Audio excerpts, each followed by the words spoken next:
दोस्तों मेरा नाम है सुमित राठी और आप सभी मेरे साथ हैं इंडिया के क्यों वर्ल्ड के नंबर 1 प्लेटफॉर्म पे जिसका नाम है अनअकैडमी। तो प्यारे बच्चों, हम आपके साथ डिस्कस करने वाले हैं एक और important topic of the day. और ये जो टॉपिक होगा दोस्तों हमारा, ये मराइन पॉल्यूशन के ऊपर है, प्लास्टिक वेस्ट के ऊपर है।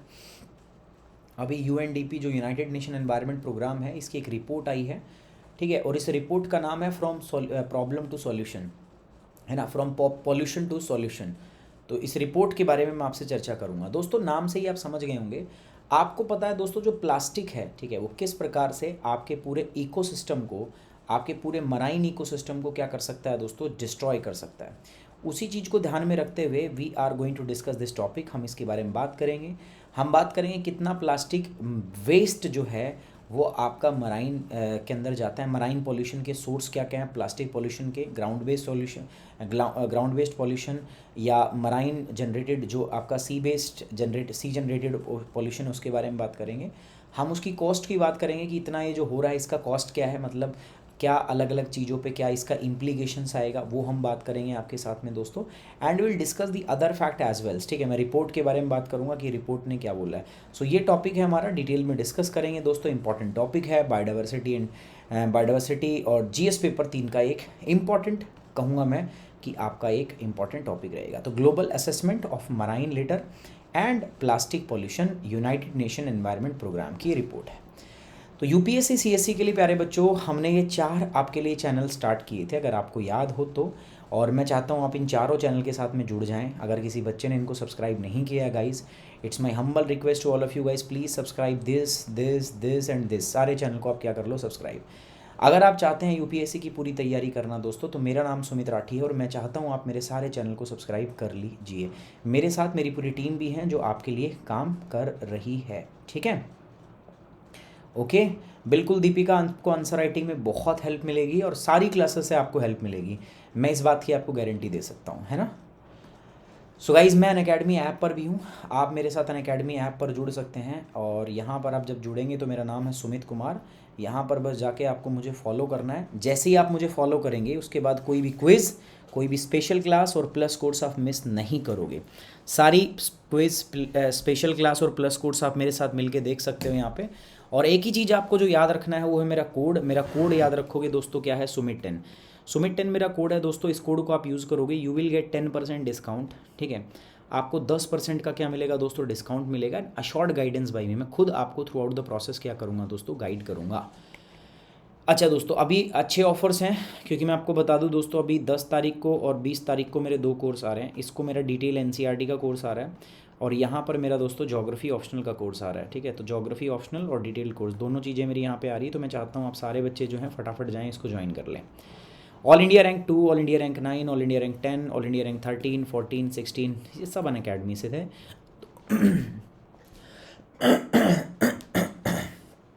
अगला नाम आपका हो सकता है दोस्तों, आप भी टॉप 50 की रैंक्स के अंदर में अब आ सकते हैं, ठीक है। तो टॉप 50 के अंदर आपका भी नाम हो सकता है, आप ध्यान रखिएगा, ठीक है। तो जीएस पेपर 3 टॉपिक है बायोडाइवर्सिटी एंड एनवायरनमेंट, जो हम डिस्कस कर रहे हैं। तो अभी हुआ क्या है, global assessment of marine litter and plastic solution, UNEP की रिपोर्ट है। तो हाल ही में एक रिपोर्ट रिलीज हुई है, जिस रिपोर्ट का नाम है फ्रॉम पॉल्यूशन टू सॉल्यूशन। कैसा बढ़िया नाम है ना, कैसे राइम करके नाम रखा गया है, from pollution to solution. Anand, next plus course दोस्त 10 तारीख को आ रहा है, फिर 20 तारीख को आ रहा है और फिर 30 तारीख को भी ले आएंगे अगर आप कहोगे तो, ठीक है। तो 2 प्लस कोर्स नेक्स्ट मंथ में मैं लेके आ रहा हूँ। अभी रिसेंटली यूनाइटेड नेशन ने एक रिपोर्ट रखी जिसका नाम क्या है, पॉल्यूशन से सॉल्यूशन, है ना। कितना बढ़िया नाम रखा है ना। इस पॉल्यूशन से सॉल्यूशन रिपोर्ट के अंदर में उन्होंने बताया कि कितना मराइन लिटर है एंड प्लास्टिक पॉल्यूशन जो है आप समुद्र के अंदर में फेंक रहे हो, ठीक है। इस बारे में यहाँ पर क्या हुई है दोस्तों, चर्चा यहाँ पर हुई है। फाइंडिंग्स क्या है दोस्तों, पहली फाइंडिंग है कि जिस हिसाब से मामला चल रहा है ना, अगर आपने बिजनेस एज यूजुअल अप्रोच रखी, मतलब हमें अपने काम से मतलब है, हमें क्या मतलब है भाई, समुद्र में कितना कचरा हो रहा है, इस तरीके की। तो अगर आपने बिजनेस एज यूजुअल अप्रोच रखी ना दोस्तों, तो ये जो प्लास्टिक वेस्ट का अमाउंट है ये ट्रिपल होने वाला है, ठीक है। 2040 तक ये प्लास्टिक वेस्ट का अमाउंट क्या हो जाएगा दोस्तों, triple. The amount of plastic in the ocean has been estimated to around 75 to 119 million ton. आज वर्तमान में देश के अंदर अगर मैं बात करूं तो कुल मिला के 75 से लेकर 199 मिलियन टन के आसपास में प्लास्टिक वेस्ट आपका उपस्थित है, विदाउट मीनिंगफुल एक्शन, कह रहे हैं कि अगर आपने कोई मीनिंगफुल एक्शन नहीं लिया तो ये जो एमिशन ऑफ प्लास्टिक वेस्ट है दोस्तों in the aquatic ecosystem, it is projected to be near triple by 2040 तक ये आपका जो प्लास्टिक वेस्ट है ये 3 गुना हो जाएगा। इट विल बिकम 3 टाइम्स, 3 गुना हो जाएगा। ठीक है, आप सोच रहे हो कि दोस्तों में कितनी दिक्कत हो जाएगी, तो ट्रिपल हो जाएगी अमाउंट प्लास्टिक इसके पॉल्यूशन की, ये बात याद रखनी है। 75 to 119 million ton present day आज के दिन में हमारे यहाँ पे आपका क्या है दोस्तों, प्लास्टिक वेस्ट है, प्लास्टिक ये जो पॉल्यूशन है ये है। अगर ऐसे ही हम करते रहे दोस्तों बिजनेस एज यूजुअल अप्रोच से, तो आप ये मान के चलो दोस्तों 2040 तक हमारे यहाँ पे प्लास्टिक कचरा जो है वो 3 गुना हो जाएगा। ठीक है, अब प्लास्टिक कचरा बढ़ रहा है तो दोस्तों क्या होगा सर, प्लास्टिक कचरा बढ़ेगा तो ऑब्वियस बात है ना अपने प्लानट पे प्रभाव तो पड़ेगा। अब वो प्लानट पे क्या क्या प्रभाव पड़ेगा, किस प्रकार का प्रभाव पड़ेगा, वो हम बात करेंगे। तो ये कह रहा है कि extreme pressure will be on the planet, हमारे ग्रह पर बहुत ही अत्यधिक दबाव पड़ेगा। कितना अत्यधिक दबाव पड़ेगा, क्या ग्रह सहन नहीं कर पाएगा, चलो देखते हैं। The report talk about the extreme pressure being exerted on the planets due to the plastic pollutions and needs for the urgent actions to offset it. Report के अंदर बताया गया कि प्लास्टिक जो प्रदूषण हो रहा है इससे हमारे ग्रह पर अत्यधिक दबाव पड़ रहा है और इसे दूर करने की, तत्काल दूर करने की आवश्यकता है।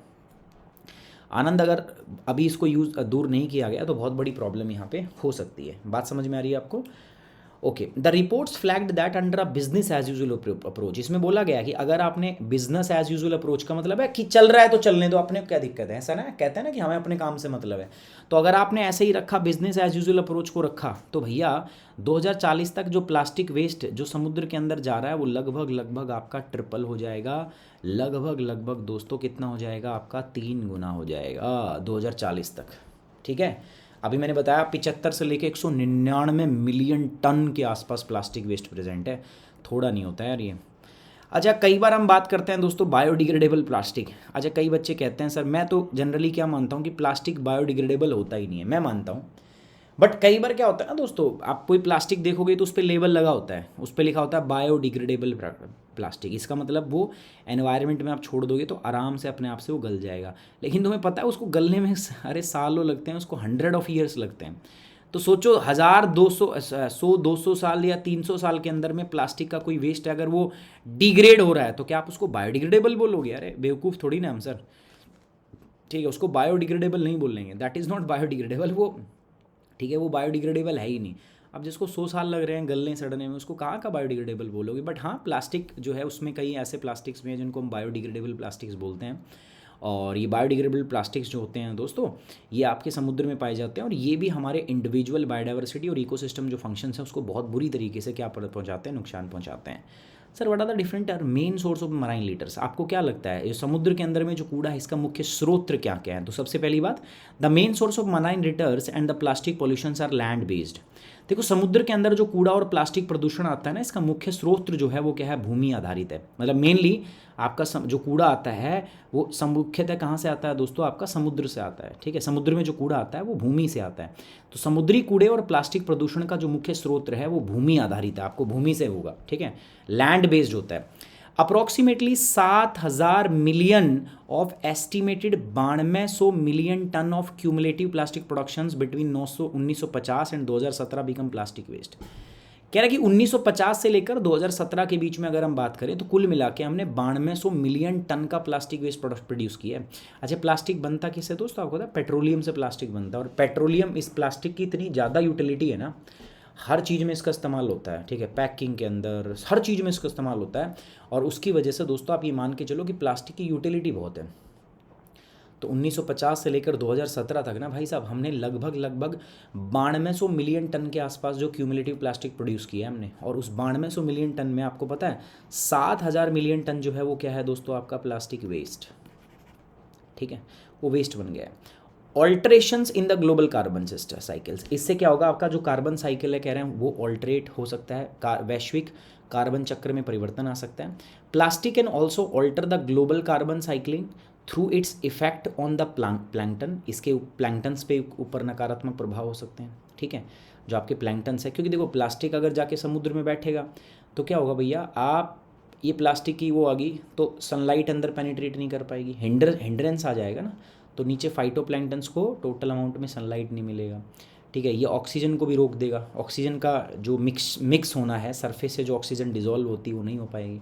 तो जो मराइन इकोसिस्टम है उसको चौक कर सकता है, इसके पास वो क्षमता है प्लास्टिक के पास में।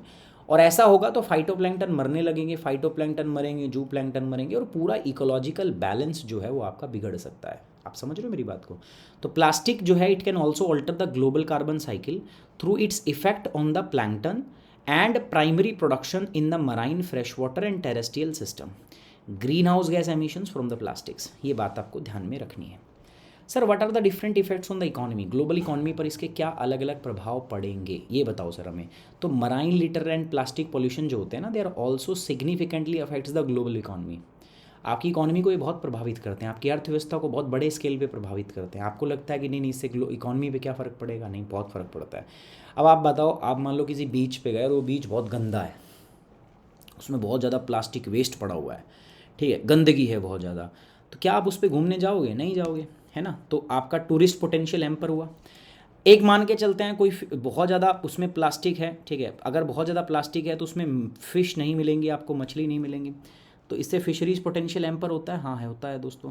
फिर आपको अगर सोचो प्लास्टिक पोल्यूशन है वहाँ पर, ठीक है, तो आपको उसको क्लीन अप करना पड़ेगा, और क्लीन अप के लिए भी कॉस्ट लगेगी, नहीं लगेगी? हाँ सर, उस पर भी कॉस्ट लगेगी। तो ऐसा ऐसा करके आप मान के चलोगे ना तो बहुत खर्चा आ जाता है। The economic cost of marine plastic pollutions with respect to its impacts on tourism, अगर आप इकट्ठा करके देखो कि टूरिज्म पे प्रभाव कितना पड़ेगा, फिशरीज़ पे प्रभाव कितना पड़ेगा, एक्वाकल्चर पे कितना प्रभाव पड़ेगा, है ना, साथ साथ इसकी क्लीन अप कॉस्ट को अगर आप देखो तो आप ये मान के चलो $6 से लेकर 19 बिलियन ग्लोबल इस पे खर्चा पड़ेगा। ये 2018 की बात कर रहा हूँ, अब तो ये खर्चा और भी बढ़ गया होगा, 6 से 19 बिलियन। आज ये खर्चा लगभग आप मान के चलो 30 to 40 बिलियन के आसपास का ये खर्चा होगा, ठीक है, मैं आपको बता रहा हूँ, ठीक है। It is projected that by 2040 there could be a $100 billion annual financial risk. 2040 तक मान के चलो कि जो प्लास्टिक पोल्यूशन आपने समुद्र में किया है ना, उसका हर साल का खर्चा होगा 100 बिलियन एनुअल, उसका फाइनेंशियल रिस्क होगा। मतलब उससे की वजह से आपको हर साल 100 बिलियन $US का नुकसान हो सकता है to the businesses if the government require them to cover water waste management cost and expected volumes and recyclability. अगर उसको सारे को करना है तो लगभग $100 बिलियन का आपका क्या आएगा दोस्तों, खर्चा आएगा। High level of plastic waste can also lead to the risk rise in illegal domestic and international waste disposal. अब क्या होगा दोस्तों, देखो जिस लोगों के पास में जितना प्लास्टिक वेस्ट बढ़ेगा, आजकल क्या हो रहा है ना, जो पॉल्यूशन है ना, जो आपका वेस्ट होता है, इसका भी इंपोर्ट और एक्सपोर्ट होता है, आपको पता है, ठीक है। जो बहुत सारे मेटालिक, या मैं बात करता हूँ जो मदरबोर्ड्स कंपोनेंट्स होते हैं ना, इनका एक्सपोर्ट और इंपोर्ट कर लिया जाता है, ठीक है। ये जो कबाड़ी होता है ना, कबाड़ा जो होता है, इसका इंपोर्ट एक्सपोर्ट। तो अगर ऐसा रहा ना दोस्तों, तो आपका इलीगल तरीके से जो प्लास्टिक वेस्ट है ना, उसका डोमेस्टिक और इंटरनेशनल वेस्ट का डिस्पोजल इलीगल तरीके से होने लग जाएगा। लोग गलत तरीके से उसका जो है वो करने लग जाएंगे, ठीक है। अब देखो गलत तरीके से करें या सही तरीके से, उस पर तो चर्चा हमारी बनी रहेगी। लेकिन दोस्तों सुनो, अभी से आज रिजल्ट आ गया, बहुत जल्दी देखो यूपीएससी काम कर रहा है, और मुझे ऐसा लगता है कि इस बार एग्ज़ाम आपका 5 जून को ही होगा। अभी अक्टूबर है, 5 जून को एग्ज़ाम होगा। कुल मिला के 9 महीने का टाइम है, 9 मंथ का, ठीक है। कितना बढ़िया टाइम है ना 9 महीने का। तो 9 महीने के इस टाइम को आप ज्वाइन कर सकते हैं 38% डिस्काउंट पे। और इसके लिए अनअकैडमी में आपको सिर्फ 45,675 रुपये पे करने हैं, और आपको 20 किताबें भी अनअकैडमी जो है वो फ्री देगा फॉर इंग्लिश। हिंदी वालों को मिल रही है 8 किताबें, ठीक है। और आप कहेंगे सर हिंदी वालों को 8 किताब, जो इनकी 20 किताबों में है वो हिंदी वालों की 8 किताबों में लिखा हुआ है, ठीक है। और ये आपकी जो कि 3 मंथ के ऑफर्स हैं, ठीक है। अब मैं तो कहूँगा ये तो लो ही मत, ठीक है।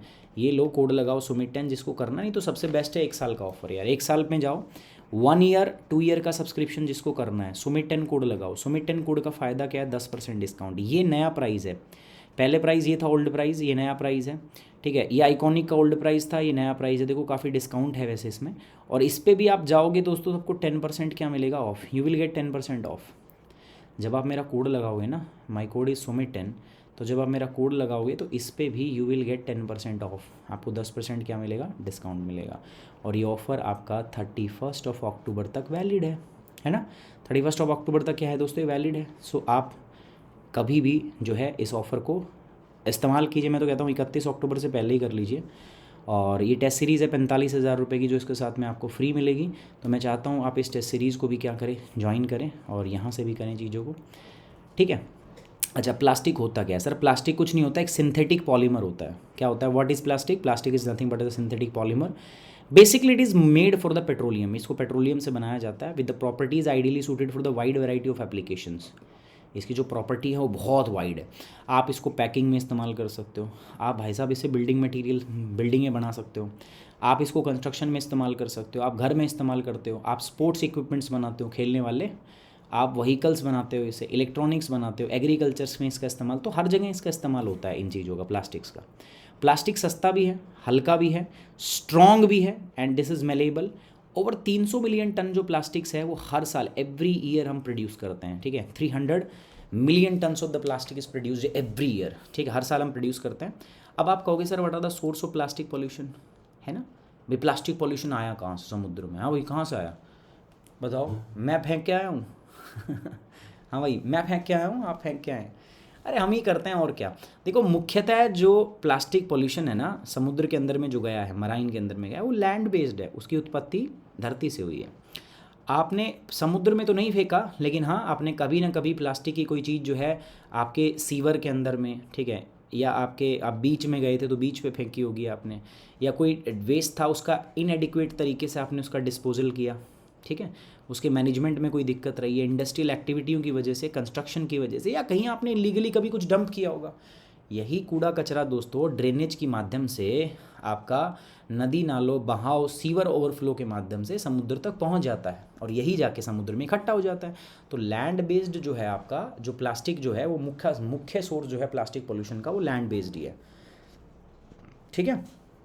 उसके अलावा कई सारे ऐसे पोल्यूशन है जो ओशियन बेस्ड भी है। अब सर ओशियन में प्लास्टिक कहाँ से उत्पन्न होता है? देखो ओशियन के अंदर में जो प्लास्टिक पोल्यूटेंट आता है ना वो मुख्यतः फिशरीज इंडस्ट्री से आता है। ये मछली पकड़ने के लिए नेट का इस्तेमाल करते हैं ना, वो नेट जो होता है वो प्लास्टिक का ही होता है, और वो कई बार वो नेट वहीं छूट जाता है, किसी जहाज़ ने उसको काट दिया, प्रोपेलर ने उसको कट कर दिया, तो फिर वो पड़ा रहता है, तो उससे भी प्लास्टिक पॉल्यूशन आपका होता है। अब जब ये प्लास्टिक समुद्र में पड़ा रहता है ना तो सोलर की अल्ट्रावायलेट रेडिएशन की वजह से ना ये टूट टूट के छोटा छोटा होता रहता है, मतलब ये टूट जाता है। जब टूट जाता है तो बड़ा प्लास्टिक छोटे प्लास्टिक में टूट के और भी खतरनाक हो जाता है, ठीक है। उसको फिर हम माइक्रो प्लास्टिक कहते हैं, जिसका साइज 5 मिलीमीटर से कम हो जाए, और अगर वो 100 नैनोमीटर के आसपास हो गया तो उसको हम नैनो प्लास्टिक बोल देंगे। ये और भी खतरनाक है, इसको तो आप दूर ही नहीं कर सकते, फिर अलग ही नहीं कर सकते इसको, ठीक है ना। तो समुद्र के अंदर पड़ा पड़ा प्लास्टिक सूरज की किरणों की वजह से, सोलर रेडिएशन की वजह से, ठीक है, या जो है आपका नेचुरल फैक्टर्स, या समुद्र में लहरों की वजह से, हवा की वजह से, ठीक है, या जो समुद्र के अंदर करंट्स होते हैं, ओशन करंट्स, उनकी वजह से वो बहुत स्मॉल स्मॉल पार्टिकल्स में ब्रेक हो जाता है, उसको हम माइक्रो प्लास्टिक या नैनो प्लास्टिक कहते हैं। अगेन ये हमारे सरदर्दी हैं, ठीक है, ये माइक्रो प्लास्टिक और नैनो प्लास्टिक में बोल रहा हूँ ना, दिस इज अगेन अ सरदर्दी, है ना। ये भी क्या है दोस्तों, एक हमारी सरदर्दी है। Plastic waste in India, sir Bharat में प्लास्टिक वेस्ट का कुछ बताओ आप। देखो जो प्लास्टिक वेस्ट है ना भारत के अंदर में, it contribute about 5 to 6% of the total solid waste generated in India. Bharat में जो टोटल प्लास्टिक वेस्ट जनरेट होता है 5 से 6% जो है उसमें से सॉलिड वेस्ट आपका प्लास्टिक के रूप में ही जनरेट होता है। भारत लगभग मैं आपको बता रहा हूँ दोस्तों, हर साल हम 13 मिलियन टन जो है प्लास्टिक कंज्यूम करते हैं, और उसमें से सिर्फ 4 मिलियन टन प्लास्टिक को हम क्या करते हैं। अब ये टन मतलब ये बहुत बड़ी बात है, प्लास्टिक हल्का भी तो होता है, बट स्टिल इतना ज़्यादा मैं बोल रहा हूँ ये आपको। तो भारत कम से कम 13 मिलियन टन के आसपास प्लास्टिक कंज्यूम करता है, बट स्टिल उसमें से अगर मैं बात करूँ तो 4 मिलियन टन को ही हम रिसाइकिल कर पाते हैं, बाकी को हम रिसाइकिल ही नहीं कर पाते, ठीक है। अब बात करते हैं sir what are the major concern with plastic. ये प्लास्टिक से जुड़ी हुई हमारी चिंताएं क्या हैं। देखो पहली चिंता है पॉल्यूशन, सबसे बड़ी। Plastic waste is blocking sewer. ये जो प्लास्टिक है ना ये आपके सीवर्स को रोक रहा है, आपके जो आपकी मराइन लाइफ है उसके लिए खतरा पैदा कर रहा है, and it is generating the health risk, आपके स्वास्थ्य के लिए रिस्क जनरेट कर रहा है for resident in the landfills and natural environments, है ना। तो सबसे बड़ी बात है प्लास्टिक से प्रदूषण हो रहा है, सबसे बड़ी बात दोस्तों। दूसरा भैया प्लास्टिक से अपने को फाइनेंशियल नुकसान हो रहा है, फाइनेंशियल दिक्कतें हमें आ रही है ना। According to the conservation forecast made in March 2020, the direct harm to the blue economy, हमारी समुद्र की इकोनॉमी को डायरेक्ट जो नुकसान पड़ रहा है दोस्तों, साउथ ईस्ट एशियन जो आसियान देश हैं उनकी इकोनॉमी को लगभग 2.1 बिलियन डॉलर पर ईयर नुकसान हो रहा है प्लास्टिक पॉल्यूशन की वजह से। Can you imagine that. कि इतना फाइनेंशियल लॉस हमें हो रहा है, इतना ज़्यादा फाइनेंशियल लॉस हमें सिर्फ किसकी वजह से हो रहा है दोस्तों, प्लास्टिक पॉल्यूशन की वजह से इतना ज़्यादा financial loss, $2.1 billion per year. ये सिर्फ मैं आसियान की बात कर रहा हूँ, आसियान को इतना नुकसान हो रहा है। अभी आसियान का तो पता ही होगा, association of south east Asian nation, आज ही पढ़ा था इसके बारे में हमने। बोट्स बिकम एंटेंगल्ड, कई बार क्या होता है, जो आपने जाल डाले हुए हैं, जो समुद्र में मछली वछली पकड़ते हैं ना मछुआरे, तो समुद्र में जाल डालते हैं, तो ये जाल जो डाले जाते हैं ना, कई बार वो इसमें नाव में फंस जाते हैं, ठीक है, और फिर वो टूट जाते हैं इंजन विंजन में, तो कई बार उसका इंजन भी ब्लॉक हो जाता है, और इसे छोटे छोटे प्लास्टिक्स का कचरा जो है, डेब्रिस जो है, वो उसके उत्पन्न हो जाते हैं, ठीक है, ये भी एक दिक्कत है। एनॉर्मस सोशल कॉस्ट, आप सोच के देखो, जो इलाका, जो लोग जो है समुद्र के किनारे आगे रहते होंगे, अभी कितना ज़्यादा कचरा वहाँ पे इकट्ठा हो जाता होगा, तो उनकी हेल्थ पर कितना बुरा प्रभाव पड़ता होगा, बहुत सारी बीमारियाँ आती होंगी उसमें, है ना, तो वहाँ पर बहुत सारी दिक्कतें यहाँ पे होती हैं। So enormous social cost, resident of the coastal region suffer from the harmful health impacts of the plastic pollution and waste brought in by the tides and inextricable linked to the fishing and tourism industries of for their livelihood, है ना, इनके लिए खतरा। Food और health को खतरा, sir ये कैसे भैया, पानी में प्रदूषण है और उसकी तुम मछलियाँ खाते हो, तो तुम उससे प्रभावित होंगे कि नहीं होंगे, होगे, ठीक है sir.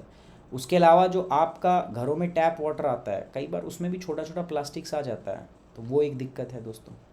Transfer of containment between marine species and human species, आप जब समुद्र के कई सारे सी फूड्स हम खाते हैं ना, आप सोचो समुद्र के अंदर में अगर कोई जीव है, वो हार्मफुल एनवायरनमेंट में अगर पैदा हो रहा है, हैजार्डस उसमें पैदा हो रहा है, तो ऑब्वियस बात है दोस्तों, उसके हेल्थ इम्पैक्ट भी हमें क्या होंगे दोस्तों, ज़्यादा, तो उसका हम पर हेल्थ इम्पैक्ट भी आएगा, हेल्थ पर भी हमारे पे प्रभाव पड़ेगा।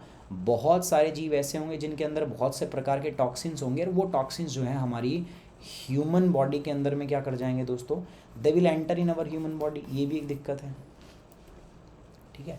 अच्छा, क्लाइमेट चेंज होगा, क्लाइमेट चेंज कैसे होगा दोस्तों, प्लास्टिक क्या, प्लास्टिक को इकट्ठा करके जलाओगे, ये पेट्रोलियम प्रोडक्ट से बनता है, तो इससे क्या होगी दोस्तों, CO2 कार्बन डाइऑक्साइड या ग्रीन हाउस गैस रिलीज होगी, तो उतनी ही कार्बन डाइऑक्साइड दोबारा से एटमॉस्फेयर में चली जाएगी, ये भी एक दिक्कत है दोस्तों, ठीक है।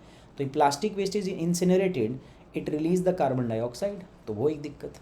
टूरिज़्म को तो दिक्कत है ही, मैंने बता दिया, क्योंकि देखो जहाँ पे आपने प्लास्टिक फेंक दिया, वो बीच तो जाने के हैं नहीं, वहाँ तो कोई घूमने जाएगा नहीं, तो वहाँ पर जो टूरिस्ट डेस्टिनेशन है, वहाँ पर जो दोस्तों क्या हो जाएगा, गड़बड़ हो जाएगी, and it will leads in the decrease tourism related incomes, है ना, and major economic cost related to the cleaning and maintenance, फिर उस साइट को क्लीन करने के लिए, मेंटेन करने के लिए आपको बहुत सारा खर्चा यहाँ पर करना पड़ता है।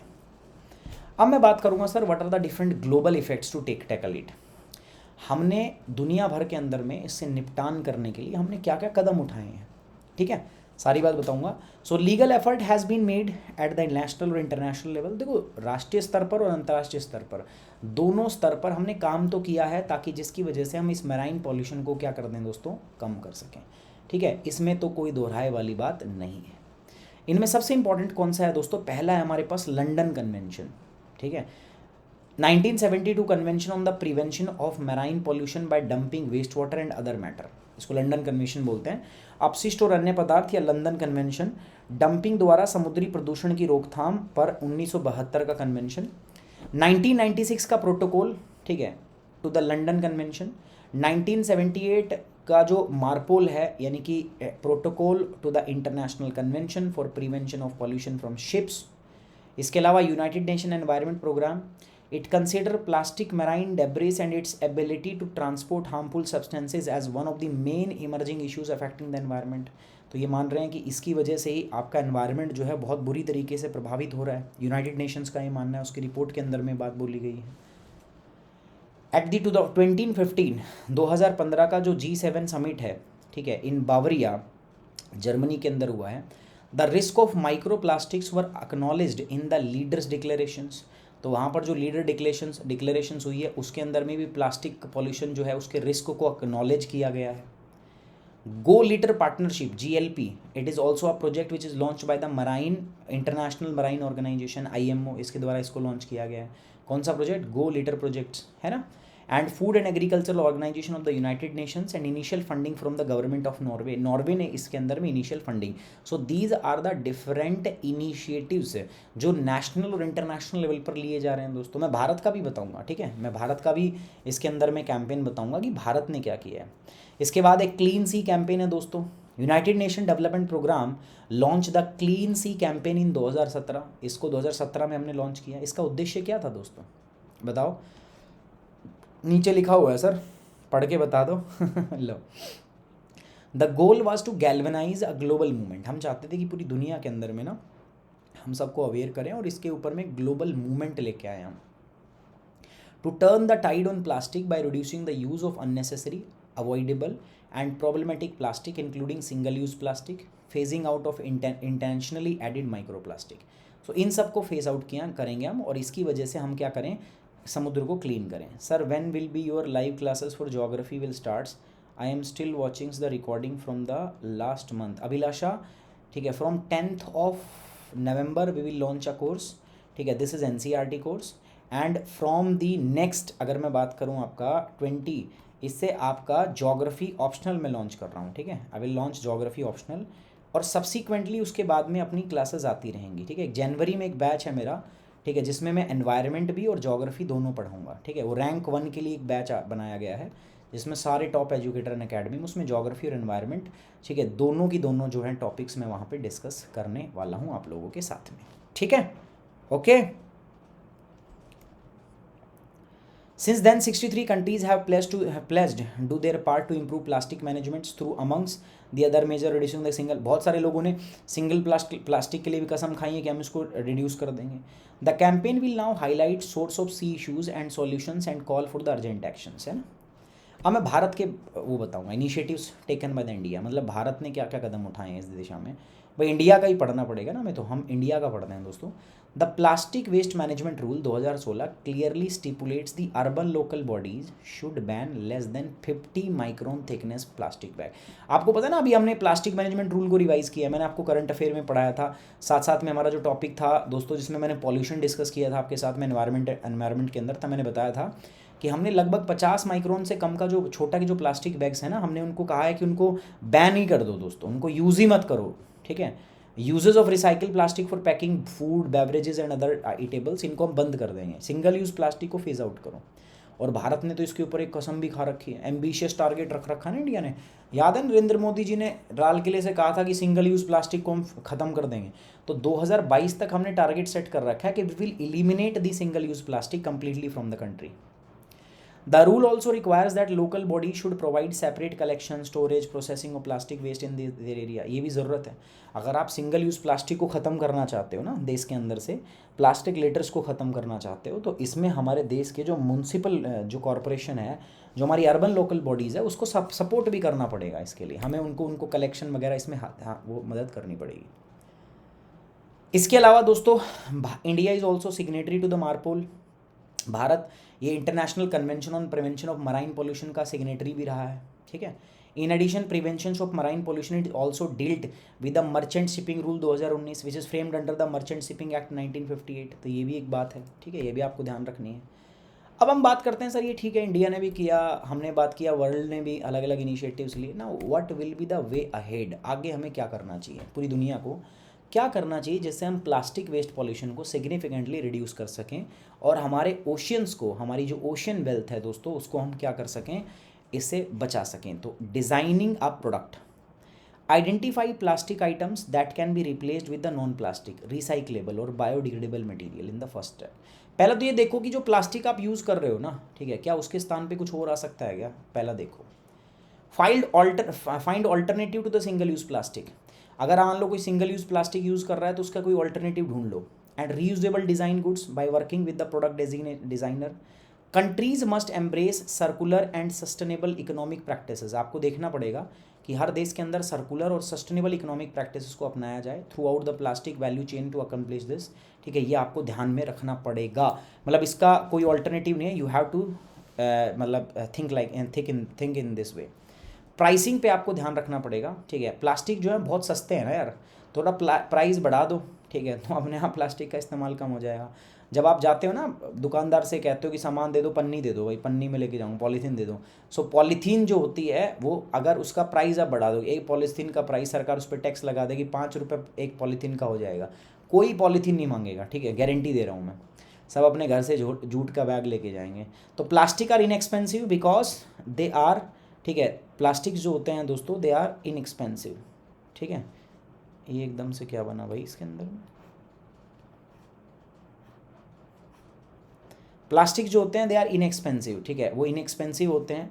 और अगर प्लास्टिक एक्सपेंसिव होगा दोस्तों तो आप उसको क्या कर सकते हो दोस्तों, and they are made with substantially subsidised oil, जो बहुत सस्ता तेल आपको मिलता है उससे आप बना सकते हो। They may be produced at a lower cost with fewer economic incentives to employ recycle plastics, promoting alternative materials and reuse, ठीक है। ये सब बातें ये आपको करना होगा, टेक्नोलॉजी और इनोवेशन पे काम करना पड़ेगा आपको दोस्तों, ताकि आप ज़्यादा से ज़्यादा मॉनिटर कर पाओ कि कौन कितना प्लास्टिक जो है यूज़ कर रहा है, जो सिटी के अंदर में कितना गार्बेज है वो इस्तेमाल हो रहा है। Closing the loop of projects of the United Nation economic social commission, ठीक है, ये सारी चीज़ें आपको करनी पड़ेंगी, these are the way head, ठीक है। सो यही था दोस्तों, ठीक है, ये सारे कदम आपको उठाने पड़ेंगे। और यूपीएससी क्लियर करना है तो दोस्तों क्या करना पड़ेगा, प्लस ज्वाइन करना है, और प्लस भी सुमित सर के साथ ज्वाइन करना पड़ेगा आपको। सुमित 10 कोड यूज़ करो, ज्वाइन करो। 10 तारीख से और 20 तारीख से नवंबर, 10 नवंबर और 20 नवंबर 2 कोर्स लेके आ रहा हूँ। यहाँ पर ज्योग्राफी ऑप्शनल आ रहा है, और यहाँ पर हमारा कोर्स आ रहा है कौन सा दोस्तों, 10th of November I am coming with the NCERT course, ठीक है, मैं एनसीईआरटी कोर्स के साथ आ रहा हूँ। तो फटाफट आइए ज्वाइन कीजिए मुझे, कहाँ पर दोस्तों, अनअकैडमी के ऊपर, बाय यूजिंग दीज 2 कोर्सेज, ठीक है। इसमें जुड़िए यार मेरे साथ में। और इसके लिए मैंने आपको बता ही रखा है, आप मुझे मेल भी कर सकते हैं, किसी बच्चे को करना है तो मेरी मेल आईडी आपको मिल जाएगी। मेल आईडी बराबर सेंड करते रहो दीदारप्रीत प्लीज़। अभी गुड नाइट, आप तो सबसे लेट जाएंगी यहाँ से, ठीक है। सो मेल आईडी आप मुझे मेल कर सकते हैं, मुझे इंस्टा पे मैसेज भी कर सकते हैं, ठीक है। तो दीदार आप इंस्टा का भी मेरा लिंक प्लीज़ इनको दे दीजिएगा एक बार, सो दैट ये मुझे इंस्टा पे मेरे साथ में जुड़ जाएँ, ठीक है। देखो इसके अलावा आइकॉनिक और प्लस दोनों पे आप मेरे साथ जुड़ सकते हो, बस दोनों के लिए कोड सुमित 10 ही यूज़ करना है। फ़र्क क्या होता है पता है, देखो वैसे तो सुमित 10 कोड यूज़ करोगे तो मैं तो रहूँगा ही, आपको मेरा गाइडेंस रहेगा, लेकिन इन केस अगर आप आइकॉनिक लेते हो दोस्तों तो यहाँ पर एक पर्सनल मेंटर आपको मिलता है जो अनअकैडमी की तरफ से आपको दिया जाता है, ठीक है। ये पर्सनल मेंटर आपको पर्सनली गाइड करता है, आपको एक्सपर्ट गाइडेंस देता है, आपका स्टडी प्लान करता है, बस यही फ़र्क होता है। बट आप कोई भी कोड लगाएं, कोई भी ले, सुमित 10 कोड लगाएं, मेरे साथ आप कनेक्ट हो जाएंगे। और रिसिप्ट मुझे भेज दें कहाँ पे, इंस्टाग्राम पे, ठीक है। इंस्टाग्राम कहाँ मिलेगा, दीदारप्रीत आपको बता देंगे। ये जीएस की फ़ीस है दोस्तों, ये जीएस की फ़ीस है हमारी, आप देख रहे हो दोस्तों। इन पे अगर हम जो यहाँ पे ज्वाइन करते हैं तो वील गेट 10% ऑफ, जब आप मेरा कोड लगाओगे ना तो 10%, सुमित 10 का मतलब है 10% ऑफ। आइकॉनिक में भी जब आप मेरा कोड यूज़ करोगे इसका मतलब है 10% ऑफ। ये एक्चुअल प्राइस है and this is the reduced price, तो आप इसको बना सकते हैं। तो आइकॉनिक एंड प्लस, ठीक है, ये बात ध्यान रखनी है आपको। इसके अलावा दोस्तों ये हमारे ऑप्शनल के कोर्सेज़ हैं, तो ऑप्शनल के कोर्सेज़ हैं, वी हैव 19 ऑप्शनल कोर्सेज़, और 19 ऑप्शनल कोर्सेज़ के अंदर में ये एक्चुअल प्राइस है। आप मेरा कोड लगाइए, आप मेरा कोड यूज़ कीजिए और इसको ज्वाइन कीजिए दोस्तों, आपको इन ऑप्शनल कोर्स में डिस्काउंट मिल रहा है, आपको मिलेगा दोस्तों 10% of, you will get 10% of. और ये 10% ऑफ आपको कब मिलेगा, जब यू यूज़ सुमित 10 कोड, ठीक है। Are you getting my point what I am trying to say, ठीक है। तो कोड यूज़ कीजिए मेरा। और देखो सबसे बेटर तो ये वाला है दोस्तों, 1 साल का और 2 साल का जो ऑफ़र है ये सबसे बेस्ट है। 1 साल का ऑफ़र है, सिर्फ आपको मिल रहा है 52,000 के आसपास, मतलब ये प्राइस है, इस पे 10% ऑफ। देखो सबसे अच्छी बात क्या है, ये प्राइस 31 तक वैलिड है। तो जाओ फटाफट अनअकैडमी को सब्सक्राइब करो, 45,000 रुपये की टेस्ट सीरीज़ भी आपको फ्री मिल रही है, ठीक है। On this note we are ending this session, thank you very much, take care, bye bye, जय हिंद।